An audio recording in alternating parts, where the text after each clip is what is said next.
আগামীকাল যে বিষয়টি পালন হবে সেটি হচ্ছে ঈদে মিলাদুন নবী।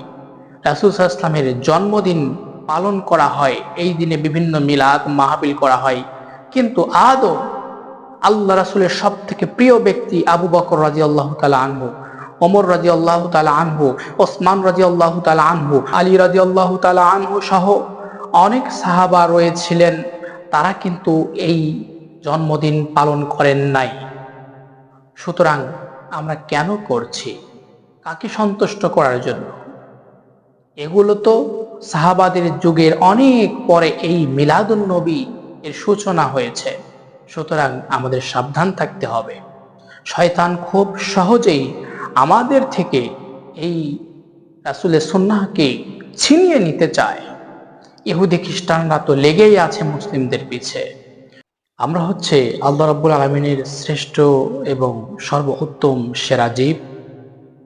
আল্লাহ রাব্বুল আলামিন আমাদেরকে, এই মুসলিমদেরকে সব থেকে বেশি সম্মানিত করেছেন। আল্লাহ রাব্বুল আলামিন তাদেরকে শ্রেষ্ঠ মাখলুকাত বলেছেন, যারা আল্লাহর দেওয়া ওহীকে যারা মেনে চলে এবং যারা আল্লাহর দেওয়া ওহীকে বাণীকে যারা মেনে চলে না, তাদেরকে উলাইকা কাল আনআম বাল হুম আযাল, তাদেরকে পশু প্রাণীর চেয়েতেও নিকৃষ্ট বলা হয়েছে। এবং সর্বোত্তম এবং আশরাফুল মাখলুকাতের যেই সুন্দর পরিচয় বহন করে কারা? যারা ইসলাম অনুযায়ী আমল করে, ইসলাম মেনে চলে। তাহলে আজকের সমাজে দেখা যাচ্ছে অনেকেই ইসলাম গ্রহণ করেছে, পিতা মুসলিম ছিল, দাদারা মুসলিম ছিল, সে মসজিদে আসে, নামাজ পড়ে, সবকিছু করে।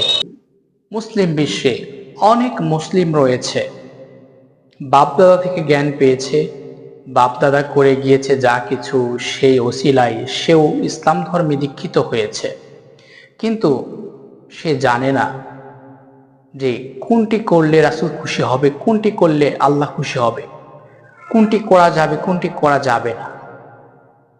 কারণ আমরা জানি আদম আলাইহিস সালামকে যখন জান্নাত থেকে বের করে দেওয়া হয়েছিল, তিনি আল্লাহর কাছে তাওবা করেছিলেন, আল্লাহ কবুল করেছিলেন। এই যে আদম আলাইহিস সালামের যে গুণ, যেই নীতি, সেটি হচ্ছে কি, ভুল করেছি, আল্লাহর কাছে ক্ষমা চাইব, আল্লাহ দেখেন তাকে ক্ষমা করে দিয়েছেন, আলহামদুলিল্লাহ। কিন্তু মুসলিমদের ভিতরে কিছু ক্যাটাগরির লোক রয়েছে যারা আল্লাহর কাছে নত স্বীকার করতে চায় না। বাপদাদা একটা ভুল করে গিয়েছে, ওই ভুল সে আবার পুনরাবৃত্তি করেই যাবে।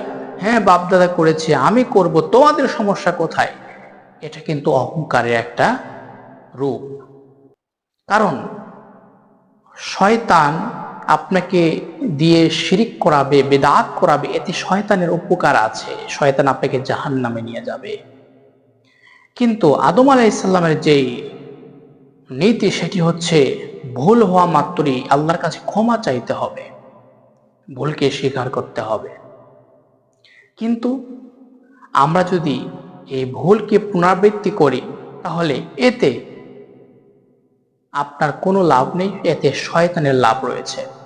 তাই আগামীকাল যে বিষয়টি পালন হবে সেটি হচ্ছে ঈদে মিলাদুন নবী। রাসূল সাল্লাল্লাহু আলাইহি ওয়াসাল্লামের জন্মদিন পালন করা হয়, এই দিনে বিভিন্ন মিলাদ মাহফিল করা হয়, কিন্তু আদৌ আল্লাহ রাসূলের সব থেকে প্রিয় ব্যক্তি আবু বকর রাদিয়াল্লাহু তাআলা আনহু, ওমর রাদিয়াল্লাহু তাআলা আনহু, ওসমান রাদিয়াল্লাহু তাআলা আনহু, আলী রাদিয়াল্লাহু তাআলা আনহু সহ অনেক সাহাবা রয়েছিলেন, তারা কিন্তু এই জন্মদিন পালন করেন নাই।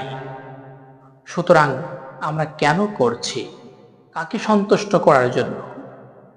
এগুলো তো সাহাবাদের যুগের অনেক পরে এই মিলাদুন নবী এর সূচনা হয়েছে। সুতরাং আমাদের সাবধান থাকতে হবে। শয়তান খুব সহজেই আমাদের থেকে এই রাসূলের সুন্নাহকে ছিনিয়ে নিতে চায়। ইহুদি খ্রিস্টানরা তো লেগেই আছে মুসলিমদের পিছে। সুতরাং আমরা কাকে সন্তুষ্ট করার জন্য এই সকল আমলগুলো করছি? একটু কি ভাবনা চিন্তা করবেন না? দেখেন, আল্লাহ রাসূল সাল্লাল্লাহু আলাইহি ওয়াসাল্লাম তারও কিন্তু ভুল হয়েছে। তিনি জহর এবং সম্ভবত আসরের সালাত তিনি আদায় করলেন 4 রাকাতের সালাত, আদায় করতে ভুলে তিনি 2 রাকাত সালাত আদায় করলেন। রাসূল সাল্লাল্লাহু আলাইহি ওয়াসাল্লামকে যখন স্মরণ করে দেওয়া হলো, তিনি কি করলেন? সঙ্গে সঙ্গে আবার 2 রাকাত পড়ে নিলেন, 4 রাকাত পূর্ণ করলেন। দেখেন, ভুল যখন হয়েছে, রাসূল সাল্লাল্লাহু আলাইহি ওয়াসাল্লাম তিনি একজন রাসূল, সকল নবীগণের সর্দার, তিনিও কি করেছেন? যে মানুষ মাত্র, তিনি বলেছেন যে মানুষ মাত্র ভুল হতে পারে। আল্লাহ রাসূল সাল্লাল্লাহু আলাইহি ওয়াসাল্লাম তাদেরকে বলেছেন, এরপরেও যদি এইরকম ভুল হয়ে যায় তোমরা আমাকে স্মরণ করিয়ে দিবে। সুবহানাল্লাহ। তাহলে দেখেন, আমাদের রাসূলের আদর্শকে গ্রহণ করতে হবে। আমরা এতদিন একটা ভুল করে এসেছি, এটা থেকে ফিরে আসতে হবে। যদি ফিরে আসেন, তাহলেই না আপনি সর্বোত্তম বীর পুরুষ এবং সর্বোত্তম মুসলিম হিসেবে পরিগণিত হবেন। তাই শিরক থেকে, বেদাত থেকে দূরে থাকার জন্য নবী রাসূলদের নীতিকে ফলো করতে হবে। আল্লাহ রাব্বুল আলামিন যাতে আমাদেরকে উত্তমভাবে, সঠিকভাবে কোরআন এবং সহিহ হাদিস অনুযায়ী চলার তৌফিক দান করেন। আমিন।